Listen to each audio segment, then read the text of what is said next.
Bien, buenas tardes. Primero que nada quiero agradecer a don Gómez por esta invitación a venir a este evento.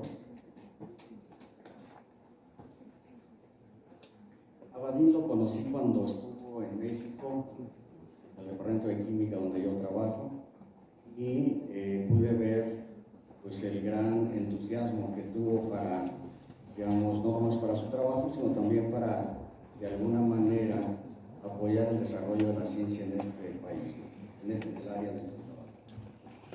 Lo que yo voy a hablar es cuestiones que hemos estado haciendo en los últimos años. Bueno, el título está ahí.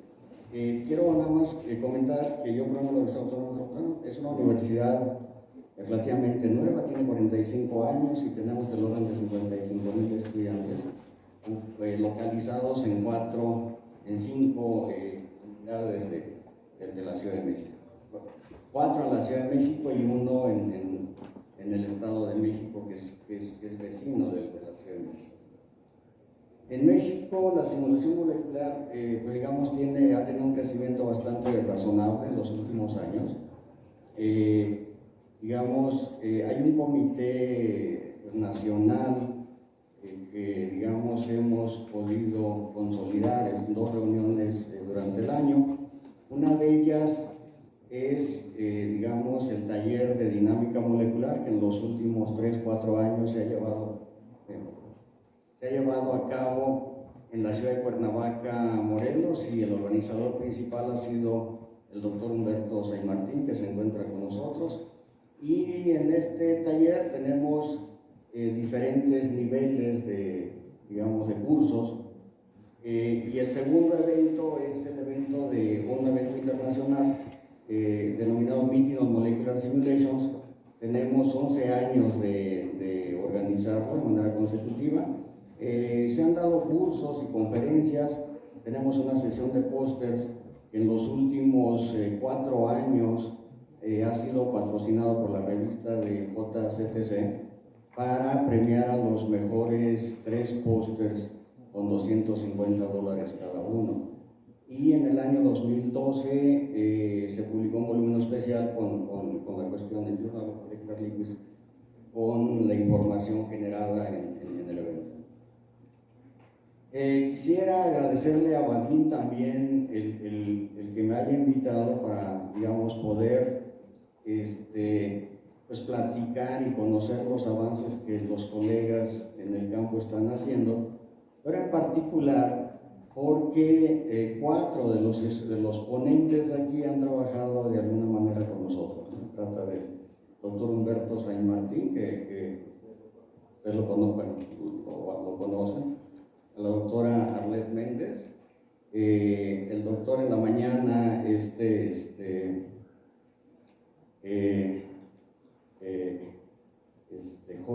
Jorge Aguilar, y Guillermo Méndez, que también estuvo con nosotros un tiempo. Entonces, tenemos aquí alumnos de licenciatura, alumnos de doctorado y algunos colaboradores que ya terminaron el doctorado y ahora andan trabajando como postdoctorados en diferentes lugares del país y algunos del mundo. Alexander, por ejemplo, se acaba de ir a España, ¿no? Entonces, lo que yo voy a platicar es un trabajo que he desarrollado durante varios años, ¿no? Y entonces lo que voy a hacer es pues, ver la motivación del trabajo, evaluación de campos de fuerza que se usan en simulaciones moleculares. Voy a presentar una nueva estrategia que estamos desarrollando y resultados para líquidos iónicos y polares, y al final daré unas 2 conclusiones. Pero antes de eso, quisiera invitar a la pista al doctor Alberto Vela y a la doctora Patricia Calaminiche para que nos den ¿cómo se llama? Demostración de sus talentos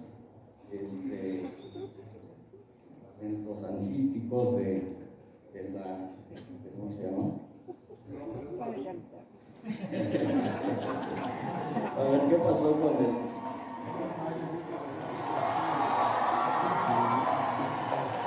Iztapalapa hay un grupo muy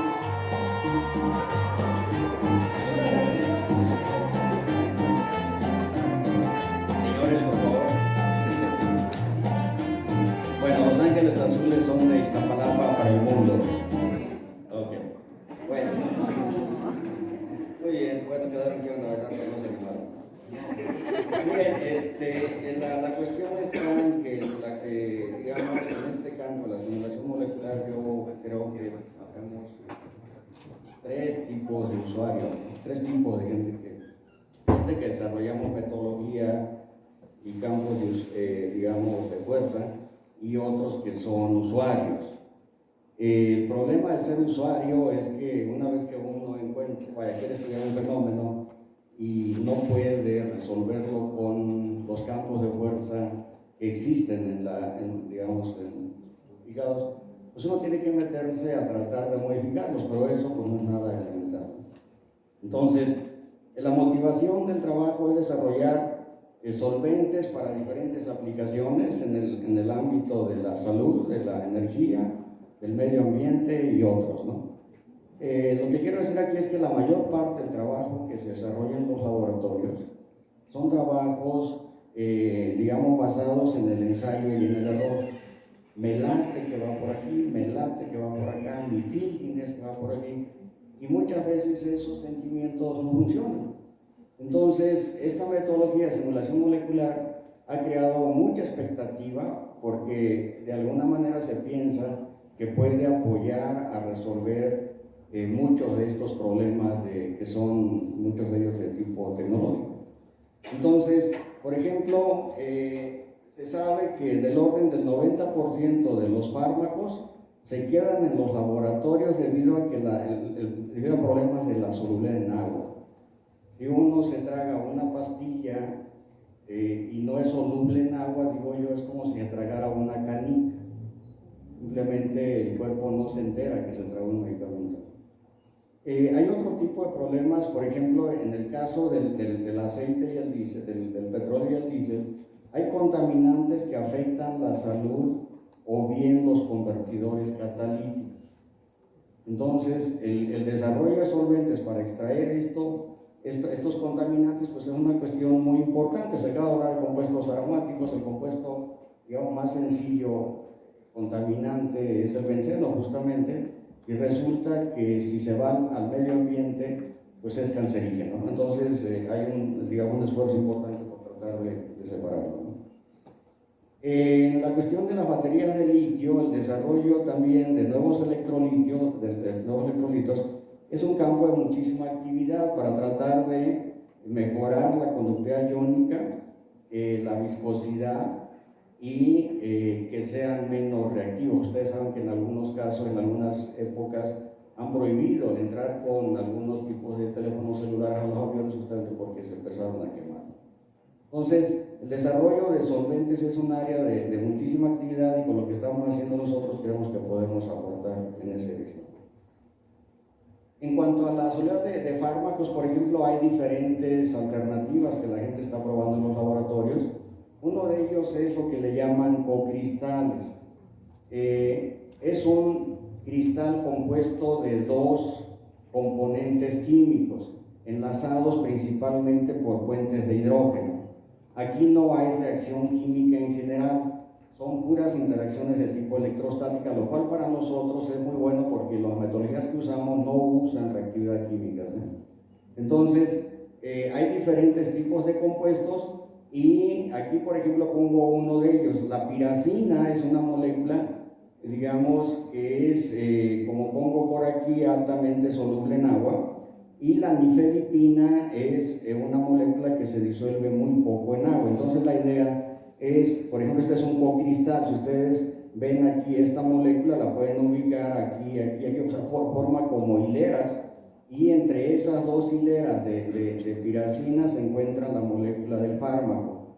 Lo que hacen los cocristales de alguna manera es disminuir la interacción entre las moléculas del cristal, del fármaco. Y entonces, la idea es que si uno lo pone en agua, en presencia de agua, que la molécula que es soluble en agua, pues de alguna manera arrastre la molécula del fármaco y de esa manera se aumenta la solubilidad, ¿no? Lo que se ve experimentalmente es que en efecto, que si yo pongo el fármaco en agua, la solubilidad, que es un perfil, que es una medición de solubilidad en función del tiempo, la solubilidad en agua es baja comparada con la solubilidad cuando se pone en términos de cristal. Otra manera de solubilizar fármacos es usando líquidos iónicos o polares. Esto de aquí pues proviene justamente del propóleo. Este es un estudio que hicieron unos colegas en Veracruz, con los cuales hemos tenido colaboración. Hay un grupo experimental y hay un grupo, la doctora Mirna Matus está, digamos, motivando a los alumnos que se metan en estos campos. Y de aquí ellos han identificado algunas moléculas que tienen interés. Cuando uno se enferma de la garganta, las mamás o las abuelitas nos dicen tómate miel, ¿no? O tómate propóleo. Eso es porque tienen pues, algunos componentes que son bactericidas. Entonces, en este caso, estas colegas hicieron un estudio experimental con diferentes solventes. Estos 4 o 5 de aquí son con líquidos iónicos y este de aquí es agua y este de acá es metanol, ¿no? Como pueden ver en agua, esta molécula es muy... Aquí miren la solubilidad, digamos, en el eje de la Y. Como pueden ver, hay algunos líquidos iónicos que tienen solubilidad alta y el agua en particular tiene solubilidad muy baja, ¿no?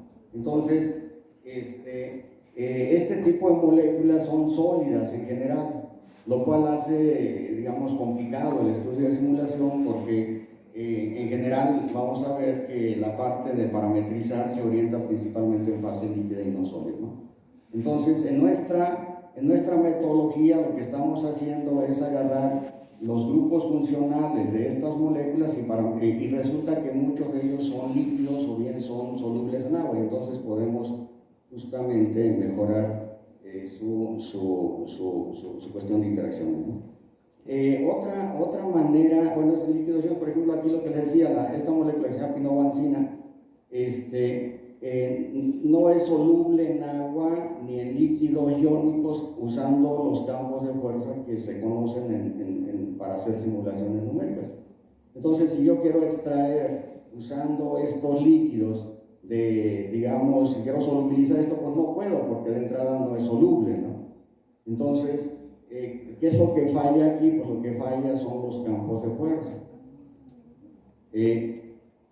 Otra manera de solubilizar los fármacos es usando polímeros.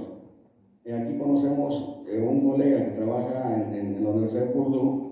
Él, digamos, le da servicio a la industria farmacéutica y nos propuso trabajar sobre este sistema. Esta molécula se llama grisofulvina y se usa para problemas de la piel, y entonces ellos usan monómeros para disolver este tipo de moléculas, ¿no? Entonces, ese polímero está formado por el monómero que se llama vinilpirrolidona, y a partir de eso hacen estudios del fármaco en el monómero y miden la solubilidad, que sería, digamos, un punto de los que están aquí, ¿no? Y lo que van haciendo es crecer el polímero con mayor número de monómeros de esto, y a partir de ahí van midiendo la solubilidad de este fármaco en función del tamaño del polímero. Y llega un momento en que, debido a que se vuelve muy viscosa la solución, ya no pueden ellos hacer mediciones experimentales, y entonces de alguna manera pueden hacer una estimación sobre la máxima cantidad de polímero que pueden poner para que este fármaco sea soluble. Él me comentaba cosas como que muchas veces en esta zona de aquí tienen problemas porque, digamos, digamos, en el tiempo de la fecha de caducidad, el polímero podría transformarse y generar fases sólidas, y entonces ciertamente en ese caso los componentes pues tienen que desecharse, ¿no? Un problema que se tiene aquí es que en la simulación molecular la solubilidad de la grisofulvina en el monómero es menor al valor experimental, ¿no? Entonces, si uno quiere hacer predicciones cuantitativas, tiene que mejorar esto, ¿no? La extracción de contaminantes, por ejemplo, en el caso de que les decía de la cuestión del petróleo, los compuestos aromáticos, nosotros los modelamos a partir de decir, bueno, desde el punto de vista, vamos a pensar que un hidrocarburo representa el aceite, y el benceno lo podemos representar explícitamente en presencia de un líquido iónico. Y entonces aquí lo que se ve es que de este lado está la mezcla de benceno con petróleo y de este lado está el líquido iónico. Entonces la idea es que el líquido iónico justamente extraiga benceno y entonces podemos ver que las moléculas rojas que son de benceno justamente se van hacia allá. Entonces la idea es tratar de encontrar mejores disolventes para que hagan esto, ¿no? La otra cuestión es con el diésel. El diésel son compuestos nitrogenados, como esto de aquí, y es la misma situación, ¿sí? Esta molécula se llama indol. Se han hecho estudios experimentales donde se puede extraer esta molécula justamente del diésel. Sin embargo, con los campos de fuerza actuales en dinámica molecular no hemos podido solubilizarla, ¿no? Entonces es otro ejemplo donde fallan los campos de fuerza y que requieren justamente pues reparametrizar. Por el otro lado, los electrolitos para baterías de litio, como les decía, en el caso del electrolito, pues tienen un ánodo, tienen un cátodo y la batería, y entonces tienen una zona aquí que es justamente el electrolito. Resulta que igual si uno hace simulaciones con los campos de fuerza, digamos actuales, pues no logramos reproducir valores de las propiedades de transporte como son viscosidad y coeficiente de autodifusión, ¿no? Entonces, es otro de los campos donde es de mucho interés el problema. Sin embargo, digamos, pues la eficiencia de los métodos computacionales pues no es muy buena. ¿Qué necesitamos hacer? Bueno, lo que estamos haciendo en el grupo es justamente la evaluación primero de campos de fuerza, la evaluación, y segundo, proponer pues una metodología para mejorarlo.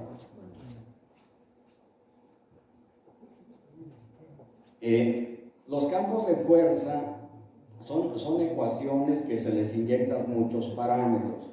Tienen principalmente una parte intramolecular y una parte intermolecular. La parte intramolecular no hay ningún problema, con los métodos de la química cuántica son tan buenos que la geometría molecular, por ejemplo, reproduce los datos experimentales, y entonces ahí no tenemos que preocuparnos tanto, creo yo. La parte más complicada es la parte intermolecular, entre moléculas, y esa puede tener varios sumandos dependiendo de los modelos que se usen. Hay modelos que se llaman polarizables, que contienen todos estos sumandos, y hay modelos que se llaman no polarizables, que se les quitan estos tres sumandos porque computacionalmente son muy costosos y la contribución a las fuerzas intermoleculares se piensa que es pequeña. Entonces finalmente nos quedamos con esta aquí, que es el potencial de Coulomb, y este de acá, que es un potencial que se conoce como potencial de Lennard-Jones. Entonces realmente el problema de los campos de fuerza desde nuestro punto de vista está en el correcto o incorrecto balance de estos dos sumandos. Entonces les voy a explicar tres láminas donde les muestro cómo se han parametrizado los campos de fuerza que la gente usa para hacer simulaciones de sistemas complejos. Los parámetros intramoleculares se obtienen principalmente de cálculo de estructura electrónica de moléculas aisladas, como geometrías, barreras rotacionales, cargas atómicas. Yo aquí le pongo cargas para gases porque una molécula no puede escribir un líquido, ¿no? Y los parámetros de Lennard-Jones se obtienen a partir depende del campo de fuerza, pero estos campos de fuerza aquí, que son muy populares en el estudio de muchos líquidos, usan principalmente dos propiedades: la densidad del líquido a temperatura ambiente y el calor de vaporización. El líquido, aquí está el diagrama de presión temperatura, el líquido queda por aquí, y entonces con esas dos propiedades pues como que le piden demasiado a los campos de fuerza para que puedan estudiar otras temperaturas, presiones, mezclas, etcétera, ¿no? Aquí debo mencionar que se dice componentes puros, hay otro tipo de potenciales que se dieron cuenta que estos potenciales de acá arriba no reproducían la información a lo largo de la consistencia líquido-vapor, y entonces lo que hicieron fue usar información de estas propiedades para mejorarlo, ¿no? pero otra vez siguen siendo componentes puros y a partir de este tipo de estudios para moléculas pequeñas, pues se asume que estos modelos pueden transferir sus parámetros para estudiar moléculas más grandes. Se han hecho muchos estudios alrededor de evaluación de campos de fuerza. Voy a poner aquí tres en general, que han hecho estudios para calcular del orden de 7 o 8 propiedades en fase líquido, del nivel líquido vapor. Una de ellas es la constante dieléctrica. La constante dieléctrica en este trabajo usaron 150 líquidos orgánicos, hicieron la simulación usando 3 tipos de campos de fuerza y entonces la propiedad que más mal les da es la constante eléctrica. Los valores experimentales, digamos, de un 90 y tantos % de las moléculas que estudiaron, les da del orden de la mitad del dato experimental. Es decir, hay algo allí que de alguna manera puede ser fuente de error, digamos, en los procesos de parametrización. Nosotros hicimos un estudio con otro campo de fuerzas usando 41 líquidos polares y también vimos que la propiedad que menos se reproduce es la constante eléctrica y entonces esa propiedad es del orden, digamos, del 40% más pequeña que los datos experimentales. Entonces, ¿cómo se calcula la constante eléctrica en una simulación? Se calcula a partir de lo que se conocen como fluctuaciones del momento dipolar, y el momento dipolar del sistema se puede explicar con el producto de la carga por la posición. Entonces, pareciera que todo esto está relacionado con el problema de la definición de cargas que, digamos, primero, las cargas desde el punto de vista cuántico se obtienen para gases, para una molécula. Segundo, la propiedad carga no es una propiedad bien definida. Aquí pongo 1, 2, 3, 4, 5 ejemplos para esta molécula, en la cual, si ustedes ven, por ejemplo, la carga del nitrógeno va desde menos 0.39 hasta la carga de menos 0.96. Esta de acá tiene una carga mucho más pequeña. Entonces, la definición de carga no está bien definida. Entonces, dependiendo del método que se use, puede ser el valor, ¿no? ¿Qué efecto tiene esto en una simulación? Bueno, de estas 5 distribuciones de carga, nosotros hicimos el estudio y encontramos que 2 de ellas nos dan lo que sería un líquido, que es lo que debería de ser, pero 3 de ellas nos dan sólidos. Entonces, quiere decir que esta representación de cargas que vemos ahí ciertamente es incorrecta. Entonces, nosotros, digamos, estudiamos hicimos un estudio para ver si podríamos mejorar esto yendo más allá del componente puro. Y entonces lo que hicimos fue evaluar la solubilidad de este campo de fuerzas con agua. Se conocen los datos experimentales, aquí estamos poniendo propanol, por ejemplo, en agua, butanol en agua, y todas estas moléculas en agua. Y la solubilidad experimental se conoce, se puede medir, ¿no? Y entonces la que nosotros calculamos es esta que se encuentra en esta columna. O pueden ver ustedes aquí de 1000 gramos por litro, calculado representa 200 gramos por litro, la cuarta parte. Los que tienen flechita aquí son los más malos, en realidad todos son malos, porque aquí 15.6 da 0, ¿sí? De 22 da 0, 41 da 0, pero los más malos son estos de aquí. Entonces, parametrizar para componentes puros pueden no reproducir propiedades experimentales en mezclas binarias con agua. Es un trabajo que sacamos el año pasado. Y entonces, como pueden ver, una prueba de un campo de fuerzas, meterlo en agua, simplemente pareciera que hay cosas muy malas. En el caso de los líquidos iónicos hay otra evaluación de campos de fuerza. En este trabajo, es un review que salió el año pasado, ponen en esta figurita de aquí modelos no polarizables y acá abajo ponen modelos polarizables. Los modelos polarizables, aquí ponen en esta figurita el coeficiente de autodifusión en el eje, el valor, digamos, de simulación, y en este de aquí el valor calculado, ¿no? Aquí es la figura 1 de ese artículo y nos dicen: los modelos polarizables reproducen las propiedades de transporte. y los modelos no polarizables no te las producen. Entonces, de ahí en adelante se agarran y empiezan a defender los modelos polarizables y al final ponen esta tablita y dicen, bueno, los modelos no polarizables, hay mucho trabajo hecho alrededor de la cuestión de el uso de cargas totales que salen de la cuántica y digamos hay muchos colegas que han estado escalando las cargas para definir la interacción de tipo electrostática y la cuestión de las interacciones de tipo Lennard-Jones, muy poca gente se ha metido. Nosotros en lo que hemos estado revisando hemos encontrado solamente 2 trabajos. Y entonces aquí platican sobre los métodos que se usan para describir modelos polarizables y el tipo de propiedades que se calculan. Sí, ciertamente bajarnos de modelos no polarizables a polarizables, el costo computacional puede ser hasta 10 veces más grande. Entonces, aquí como uno puede pensar, dice, bueno, modelos polarizables, pues si yo no tengo los recursos de cómputo suficientes, pues no me voy a meter en ese campo. Segundo, desde el punto de vista físico, realmente los modelos no polarizables no pueden reproducir esto.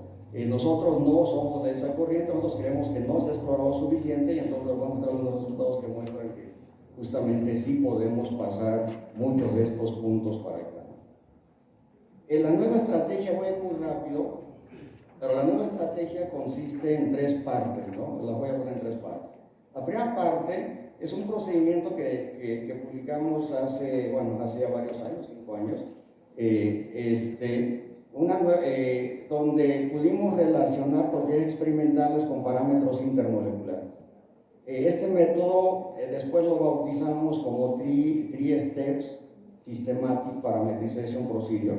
Consiste en hacer, digamos, escalamientos lineales de los parámetros, yo le llamo aquí Global Changes, para el momento dipolar, para obtener la constante eléctrica, el parámetro de Lennard-Jones epsilon para sacar la tensión superficial, la sigma de Lennard-Jones para sacar la densidad del líquido. Este método, cuando lo publicamos, una cosa que observamos es que la cociente de autodifusión con respecto al dato experimental realmente era, no lo llevamos, como decimos, ¿no? Eran en algunos casos pues menos de la mitad del dato experimental. Entonces como que para algunas propiedades funcionó muy bien, pero para esta de aquí no. Entonces dijimos, bueno, puede ser por la cuestión de las cargas, usamos diferentes estrategias para las cargas, encontramos uno que genera las cargas más pequeñas. Yo me regreso rápidamente a de aquí, estas cargas que se llaman de Hirschfeld, pueden ver ustedes que el valor numérico de las cargas es mucho menor al de la mayoría de estos de acá, ¿no? Entonces, con este tipo de método, lo que hicimos fue estudiar estas 10 moléculas de aquí que tienen pues, muchos puentes hidrógenos.